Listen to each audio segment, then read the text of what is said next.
Broken promises, broken gameplay. FC25 was touted as one of the most authentic and true-to-life football games yet, but the reality feels like a spectacular own goal.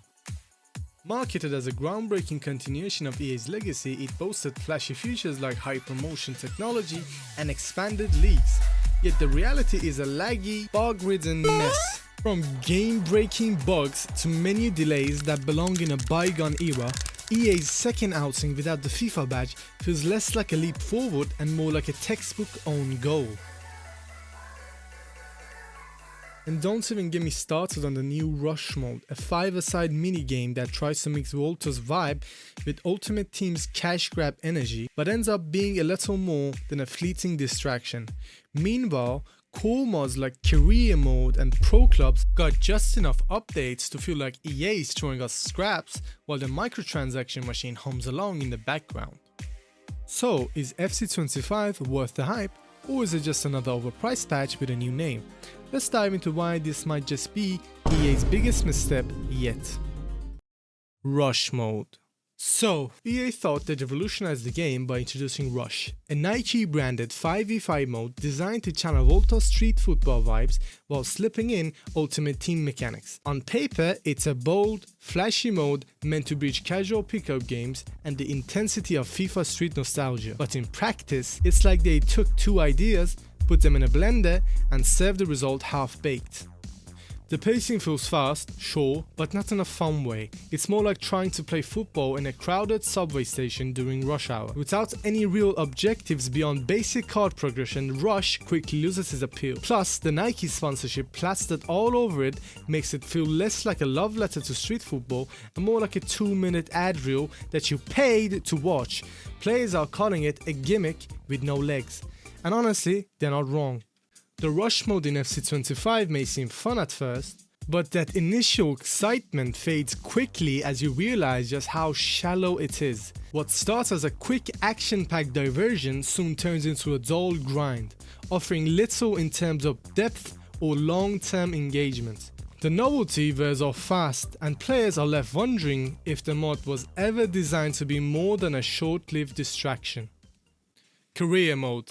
Career Mode fans, me included, were cautiously optimistic when EA announced shiny new features like dynamic moments and expanded scouting. Finally, we could manage women's teams, if that's what you like, pick live start points, and scout talent from 160 nations. But beneath the buzzwords lies a game mode that feels like last year's version with a fresh coat of paint.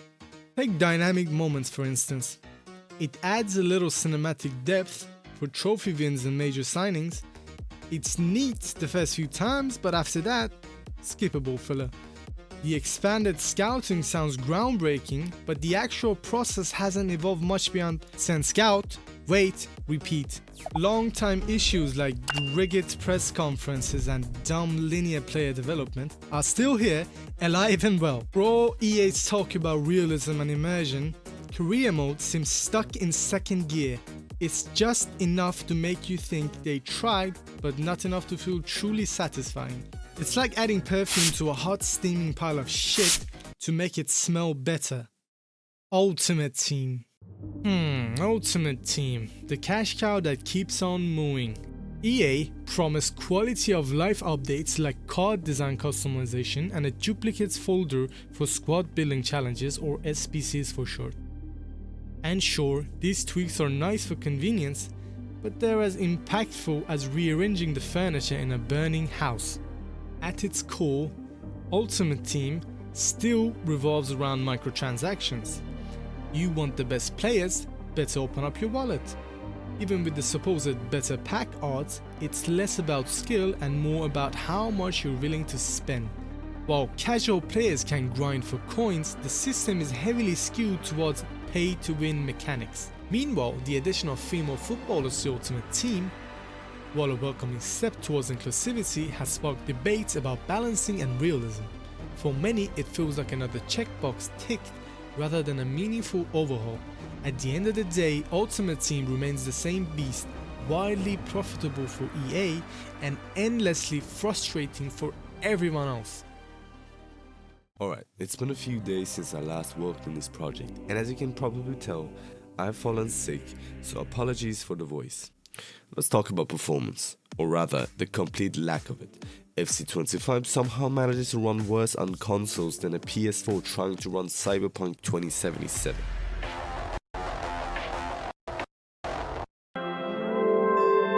Console players, the majority of FC's fanbase mind you, have been reporting input lag, frame drops, and an overall experience so choppy it feels like you're playing football underwater.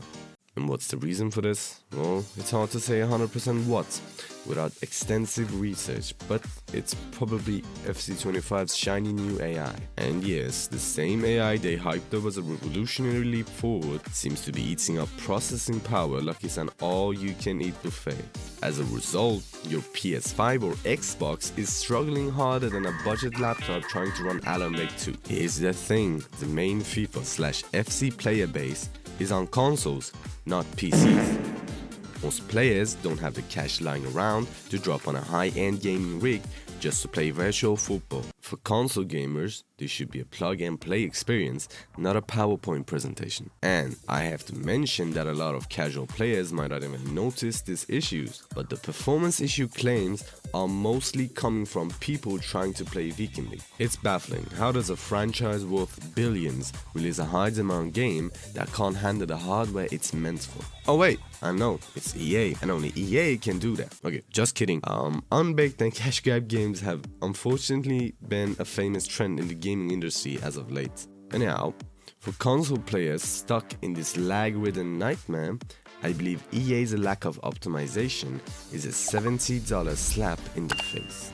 Oh, by the way, I'm running this game on my somewhat high-end PC and the menu glitches are killing me. The game's been out for more than 2 months now and the issues are still here. I think that this game is fundamentally fucking broken, man. FC25 is a mixed bag that perfectly encapsulates the state of modern gaming. Ambitious ideas weighed down by poor execution and a relentless drive for monetization. From the glorified half measure that is rush mode to the stagnant career mode still stuck in its awkward teenage phase, and Ultimate Team's shameless pay-to-win mechanics, the game seems like a desperate sales pitch. Performance issues on consoles add insult to injury, with lag spikes and unplayable matches in high-level games becoming a recurring nightmare for the very player base that built EA's empire. It's especially frustrating when you realize most gamers don't have the luxury of dropping thousands of dollars on a high-end PC just to play this one game. Instead, they're left running FC25 on consoles that struggle harder than Birmingham trying to win Happiest City in UK. For all the talk of next-gen AI and innovative futures, the end result feels hollow. It's like serving fancy Michelin-starred cuisine on a soggy paper plate. Flashy but ultimately unsatisfying. Sure, there's a glimmer of enjoyment here and there, especially for die-hard fans, but the constant grind, glaring technical flaws and over-the-top monetization sap the fun out of what should be a celebration of the beautiful game. Don't call me out for actually buying the game because I haven't actually bought it.